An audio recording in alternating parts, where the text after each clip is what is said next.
وہ یہ ہیں کہ دی شیخ بچراغ ہمی گشت گرد شہر قصدام و دد ملولم و انسانم آرزوست زن ہمراہان سست عناصر دلم گرفت شیر خدا و رستم دستانم آرزوست گفتم کہ یافت می نشود جستائی ما گفت آن کہ یافت می نشود آنم آرزوست۔ اس کا سلیس اور آسان ترجمہ یوں ہے کہ کل شیخ چراغ لے کر شہر میں گھوم رہا تھا اور کہتا تھا قصدام و دد ملولم و انسانم آرزوست کہ میں درندوں اور چھپائے نما انسانوں سے سخت تنگ آ چکا ہوں اور میں انسان دیکھنے کی خواہش رکھتا ہوں۔ شیر خدا و رستم دستانم آرزوست زن ہمراہان سست عناصر دلم گرفت شیر خدا و رستم دستانم آرزوست میں ایسے لوگوں کی تلاش میں ہوں جو شیر خدا اور رستم دستاں کی سی قوت رکھتے ہیں۔ گفتم کہ یافت می نشود جستائی ما میں نے کہا ایسے لوگ نہیں ملتے، ہم بہت ڈھونڈ چکے ہیں۔ گفت کہ یافت می نشود آنم آرزوز اس نے کہا جو نہیں ملتا میں اسی کی تلاش میں ہوں۔ ان اشعار میں بنیادی اور کلیدی الفاظ جو ہیں وہ چار ہیں۔ ایک کہ دام و دد سے کیا مراد ہے اور شیر خدا اور رستم دستاں کی ان اشعار میں کیا معنویت ہے، یہ کس استعارے کے تحت ان اشعار میں علامہ اقبال اپنی اس مثنوی کو کیسے لنک کرتے ہیں۔ میں سمجھتا ہوں کہ ہستی کے دو آرڈرز ہیں، ایک انفسی ہے اور ایک آفاقی۔ تو انسان کی ٹریجڈی کا سبب یہ ہے کہ اس نے اپنی بنیادی وجودی ذمہ داریوں کو انجام نہیں دیا۔ وہ بنیادی ذمہ داریاں کیا ہیں؟ انفس کو آفاق پر غالب کرنا، اس نے الٹا کام کیا، اس نے آفاق کو انفس پر غالب کر دیا۔ دام و دد سے مراد یہی ہے کہ جن کا آفاق ان کے انفس پر غالب ہے۔ علامہ نے ضرب کلیم میں ایک شعر جو ہے وہ اس سے ریلیونس جو ہے وہ ہے کہ مومن کی پہچان کے گم اس میں ہے آفاق، کافر کی یہ پہچان کے آفاق میں گم ہے۔ زن ہمراہان سست عناصر دلم گرفت کی ترکیب ایسی ہے جس پر ہر وجد ناکافی ہے، ہر تعقل ادھورا ہے، ہر ذہن غبی پن ہے۔ جو بہت بڑائی کی بات ہوتی ہے وہ جمال کی طرح محسوس تو ہوتی ہے، مفہوم کی گرفت میں نہیں آتی۔ یہی نکمے آدمی جو میرے ہم نوا ہیں، میں اور میرے ہم نوا آدمی ہیں، وہ اپنی بناوٹ میں بودے ہیں کہ ان بودے لوگوں کو دیکھ دیکھ کر میرا دل کڑتا رہتا ہے، اور دل کڑنے میں غصہ بھی ہے اور شرمندگی بھی۔ غصہ یہ ہے کہ یہ اپنی استعداد استعمال نہیں کرتے، اور شرمندگی یہ ہے کہ میں بھی انہی میں شمار کیا جاتا ہوں۔ سست عناصر کی جو ترکیب ہے وہ انتہائی معنی اپنے اندر سموئے ہوئے ہے۔ مجموعی لفظی مطلب یہ ہے کہ ایک ایسا سٹرکچر جن کے بلڈنگ بلاکس کمزور ہوں، جن کی بنیاد کچی ہو۔ دوسرا یہ کہ ان کے اندر موجود ہونے کی جو ساری قوتیں ہیں وہ سب ناکارہ ہیں اور ادھوری ہیں اور ناقص ہیں۔ جو قوتیں اس کو دی گئی ہیں ان قوتوں کو بروئے کار نہیں لاتا، بلکہ اس کا وجود کائنات کی دی گئی قوتوں پر قناعت کر گیا ہے۔ قناعت نہ کر عالم رنگ و بو پر، چمن اور بھی ہیں آشیاں اور بھی ہیں، بے ذوق نہیں اگرچہ فطرت، جو اس سے نہ ہو سکا وہ تو کر۔ آدمی کی وجودی حقیقت اور غایت یہ ہے کہ وہ انفس پر متصرف اور آفاق پر حاکم بن کر رہے۔ مجھے جس آدمی کی تلاش ہے وہ اپنی حقیقت اور غایت کے بنیادی تقاضوں کو اپنی ذات سے پورا کر رہا ہو، جس نے اپنی حقیقت کو دونوں جہتوں سے متحرک کر رکھا ہو، یعنی شیر خدا ہو انفس پر حاکم کی حیثیت سے، رستم دستاں ہو دنیا کے فاتح کی حیثیت سے۔ مجھے تو اس انسان کی تلاش ہے جو خلاصہ حقیقت ہو اور منتہائے صورت ہو۔ یہ کیا جانور سست رفتار ہمراہی مجھے نصیب ہوئے ہیں، جنہوں نے انفس کو بے آباد کر رکھا ہے اور آفاق میں انسان کو غلام بنا رکھا ہے۔ تو یہ ان اشعار کے معنی ہیں جو ریلیونس ہے اسرار خودی کے ساتھ، ان کا ربط معنوی ربط ہے ان اشعار کا سار خودی کے ساتھ۔ اگر ان اشعار کو صحیح طرح سمجھا نہ جائے تب تک مصنوی اسرار خودی کے ساتھ اس کا ربط معلوم نہیں ہوتا۔ لہٰذا ان اشعار کو اس طرح سمجھا جائے، اس طرح اس کی قرأت کی جائے کہ مصنوی اسرار خودی کے ساتھ اس کا ربط معلوم ہو سکے۔ اس کے بعد علامہ اقبال اسرار خودی کی تمہید کے اوپر محمد حسین نظیری نیشہ پوری کا ایک شعر جو ہے وہ کوٹ کرتے ہیں کہ نیست در خشک و ترے بے شائے من کوتاہی، چوب ہر نخل کے ممبر نہ شود دار کنم۔ یعنی میرے جنگل کے خشک و تر میں کوئی ایسی چیز نہیں جو کارآمد نہ ہو۔ جس درخت کی لکڑی ممبر بننے کی صلاحیت نہیں رکھتی میں اسے سولی بنا دیتا ہوں۔ اسرار خودی کی روح کا عنوان مولانا روم کے ان اشعار کو بنایا اور اسرار خودی کے جسم کے نقطہ آغاز نظیری کے شعر کو بنایا۔ خودی کی حقیقت مولانا کے شعر کو اور خودی کی فعلیت کو نظیری کے شعر سے جوڑا ہے۔ اس کا مفہوم جو ہے اس میں بنیادی دو تراکیب ہیں، ایک ممبر کی اور ایک دار کی۔ جب تک ان علامات اور ان استعارات کو نہ سمجھا جائے تو مصنوی اسرار خودی کے ساتھ اس شعر کا لنک یا اس کا ربط جو ہے وہ مستحضر نہیں رہتا۔ میرا بیشہ وجود یعنی میری خودی اپنے پھیلاؤ میں میرا لوکیل آف سیلف ہے، وہ میرا بیشہ ہے یعنی جنگل ہے، تو اس میں کوئی کمی نہیں ہے۔ اس کا تنوع، اس کا اختلاف دیکھ کر یہ نہ سمجھو کہ اس میں بعض چیزیں ناکارہ ہیں اور نامکمل ہیں اور بعض ناقص ہیں، بعض چیزیں کارآمد ہیں اور بعض ناکارہ ہیں۔ میرے سیلف ہوڈ کی تفصیل یہ ہے کہ ہر چیز حقیقت کے ظہور کا ذریعہ ہے، اس کی ہر شے کارآمد ہے۔ خشک اور تر یہ جو دو تراکیب ہیں، ان سے مراد نظیری کی یہ ہے کہ انسان کا جوہر فراق اور تر سے انسان کا جوہر قرب مراد ہے۔ یعنی خشک کو ہم انسان کا جوہر فراق جو غیاب میں رہ کر تکمیل پاتا ہے، اور تر انسان کا جوہر قرب ہے جو حضور میں رہ کر تشکیل پاتا ہے۔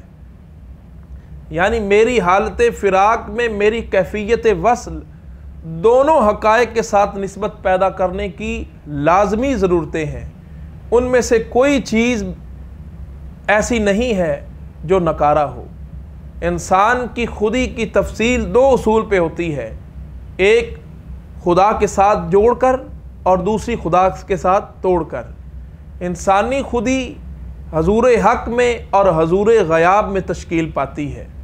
یعنی میرا اصول ہستی فنا اور بقا کے توازن کا نام ہے۔ ممبر اصول بقا ہے، اصول ہستی ہے، اور دار اصول فنا ہے۔ ممبر حصول عقل ہے اور دار حصول عشق ہے۔ ممبر خودی کی اجتماعیت کا اشتعارہ ہے اور دار خودی کی انفرادیت کی علامت ہے۔ ممبر شریعت کی علامت ہے اور دار طریقت کی علامت ہے۔ منبر جو ہے وہ طریقت کی علامت ہے اور دار شریعت کی علامت ہے۔ منبر جو ہے وہ جہت ارشاد ہے اور دار جہت جذب ہے، ہر چیز کارآمد ہے۔ اس لیے میرے اجزائے ہستی میں کوئی چیز فضول اور بیکار نہیں ہے۔ میری حقیقت کو فعال بنانے کے لیے دار اور منبر دونوں لازم و ملزوم ہیں۔ یعنی کہ اس شعر کی تفہیم یہ ہوئی کہ میرے اجزائے ہستی میں کوئی چیز بھی نکارہ اور فضول نہیں ہے، یعنی میں دونوں سے کام چلاتا ہوں۔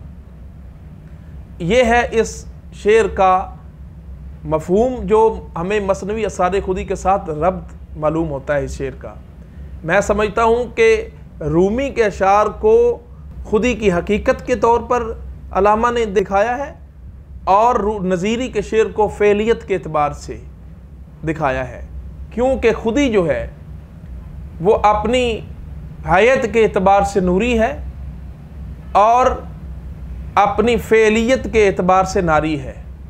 یعنی کہ خودی جو ہے اس کی حقیقت جو ہے وہ نوری ہے، نور جو ہے وہ حرکت کا استعارہ ہے، اور نار جو ہے یہ فعلیت کا استعارہ ہے، یہ حرارت کا استعارہ ہے، یہ قوت کا استعارہ ہے۔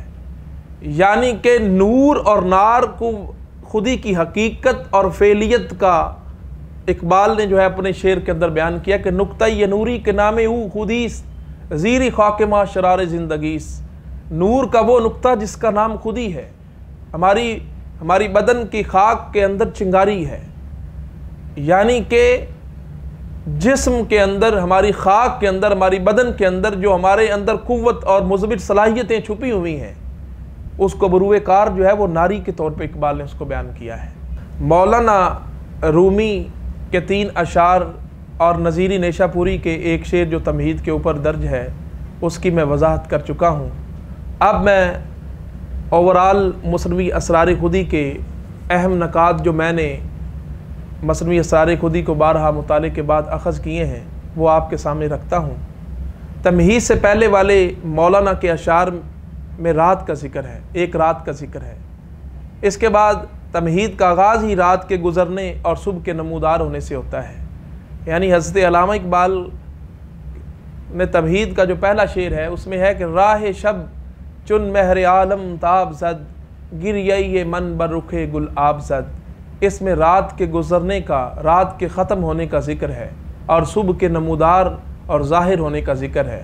صبح اس بات کی علامت ہے، علامہ صاحب قوم کو تاریکی اور ظلمت سے نکال کر ان کو روشنی میں لانا چاہتے ہیں، ان کو آزادی کی طرف جو ہے وہ اکسانا چاہتے ہیں، ان کے اندر بیداری، احساس بیداری پیدا کرنے چاہتے ہیں، ان میں قوت و حرکت و حرارت پیدا کرنا چاہتے ہیں۔ مولانا روم کے اشعار اور تمہید کے اس پس منظر کو اکٹھا پڑھنے سے یہ معلوم ہوتا ہے کہ وہ رات ختم ہو گئی ہے جس میں شیخ چراغ لیے انسان کی تلاش کرتا ہے۔ اقبال یہ کہتا ہے کہ دنیا میں کسی نئے اور مبارک دور کا آغاز ہوا چاہتا ہے۔ ان کتاب اسرار خودی اور رموز بے خودی دونوں ایک دوسرے کا عکس معلوم ہوتے ہیں۔ پہلے حصے کے آخر میں حضرت علی رضی اللہ تعالیٰ عنہ کا ذکر ہے اور دوسرے یعنی رموز بے خودی کے آخر میں حضرت ابو بکر صدیق اکبر رضی اللہ تعالیٰ عنہ کا ذکر ہے۔ یہ التزام اکثر معاملات میں رکھا گیا ہے۔ اسرار خودی میں دکھایا گیا ہے کہ قوم کی زندگی میں افراد کا احساس خودی اہمیت رکھتا ہے۔ رموز بے خودی میں دکھایا گیا ہے کہ قوم کی زندگی افراد کے لیے اہم ہے، افراد کی خودی قوم کے ذریعے وسعت اور کمال حاصل کرتی ہے، اور قوم مر رہی ہو تو افراد کا احساس خودی بھی ختم ہو جاتا ہے۔ اس مناسبت سے اسرار خودی میں مسلمانوں بادشاہوں کی جتنی بھی حکایات بیان ہوئی ہیں ان میں سے کسی بھی بادشاہ کو علامہ ہیرو کے طور پر پیش نہیں کرتے، بلکہ ان تمام حکایات کا ہیرو کوئی نہ کوئی درویش ہے۔ اس کے برعکس رموز بے خودی میں مسلمان بادشاہوں کی جو حکایات بیان پیش ہوئی ہیں ان کے ہیرو عموماً بادشاہ ہیں، مگر وہ اپنے آپ کو شریعت اور قوم کے مشترکہ اقدار کے تابع کر کے ہیرو بنتے ہیں۔ اسرار خودی میں شخصیات کو نائب خدا کے طور پر اور رموز خودی میں شخصیات کو نائب مصطفیٰ کے بنا کر پیش کیا ہے۔ غرض اگر کوئی درویش بادشاہ کے روب میں نہ آئے تو اسرار خودی کے مطابق ہے۔ کوئی بادشاہ اپنے آپ کو ملت کے آئین کے سامنے جھکا کر سرخ رو ہو جائے تو وہ رموز بخودی کے مطابق ہے۔ اقبال کا موقف یہ تھا کہ فرد کی طرح قوم کی بھی ایک خودی ہو سکتی ہے۔ یہ بات الفاظ کے علاوہ بھی ظاہر کی گئی ہے کہ اسرار خودی کی تمہید میں شاعر نے قاری سے خطاب کیا ہے، جبکہ رموز خودی کی تمہید میں مسلمان قوم کو مخاطب کیا ہے، جس کی فضا سے فرد کی خودی اور ملت کی خودی کے درمیان ایک موازنے کی صورت ہے۔ اسرار خودی کے اختتام پر شاعر نے خدا سے دعا مانگی ہے اور رموز بخودی کے آخر میں حضور صلی اللہ علیہ وسلم کو مخاطب فرمایا ہے۔ یہ بات بھی اصول کے مطابق ہے کہ فرد کی خودی کا منبع خدا کی ذات ہے، یعنی خودی مطلق ہے، جبکہ قوم کی خودی کا سرچشمہ رسول اللہ صلی اللہ علیہ وسلم کا مشاہدہ ہے۔ فرد کی خودی کا منبع خدا کی ذات ہے اور وہ ذات بھی محمد الرسول اللہ صلی اللہ علیہ وسلم کی عاشق ہے۔ اس لحاظ سے خودی اور خدا کا تعلق اور قوم اور رسول کا تعلق ہے۔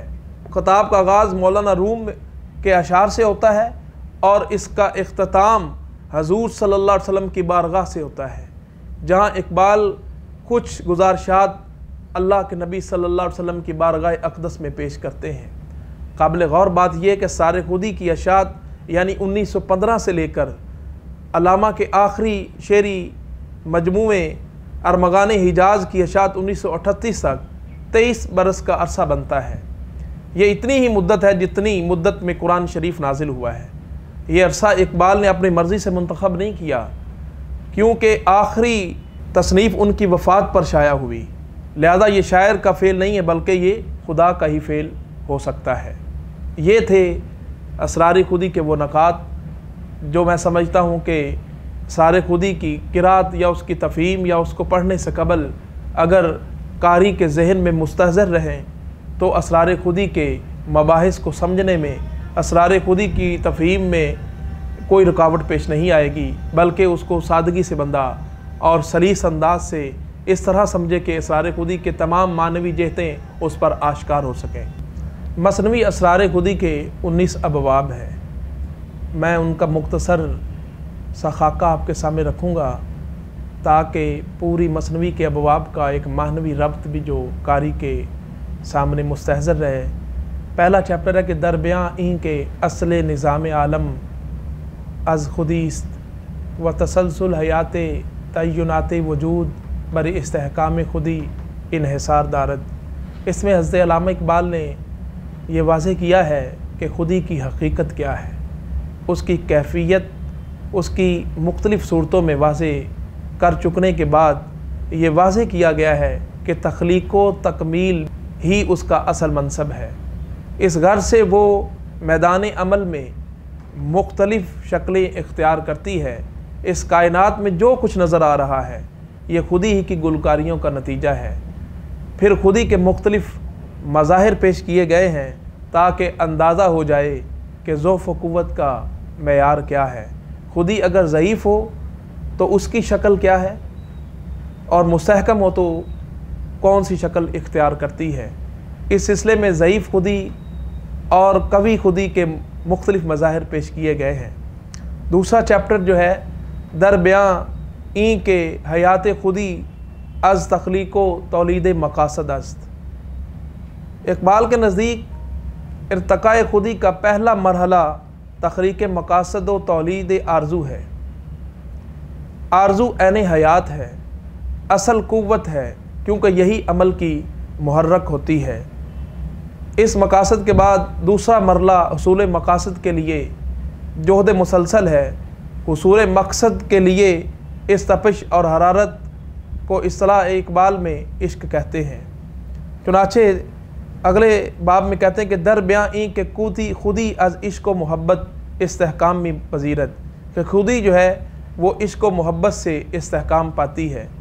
از محبت می شود پائندہ تر زندہ تر سوزندہ تر پائندہ تر، کہ خودی جو ہے وہ محبت سے دوام پکڑتی ہے زندہ رہتی ہے، سوزندہ تر اور پوئندہ تر رہتی ہے۔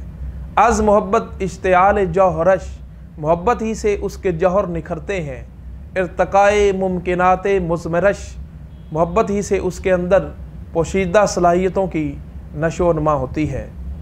اگلے باب میں علامہ صاحب نے یہ واضح کیا ہے کہ خودی سوال کرنے سے اور مانگنے سے کمزور ہوتی ہے۔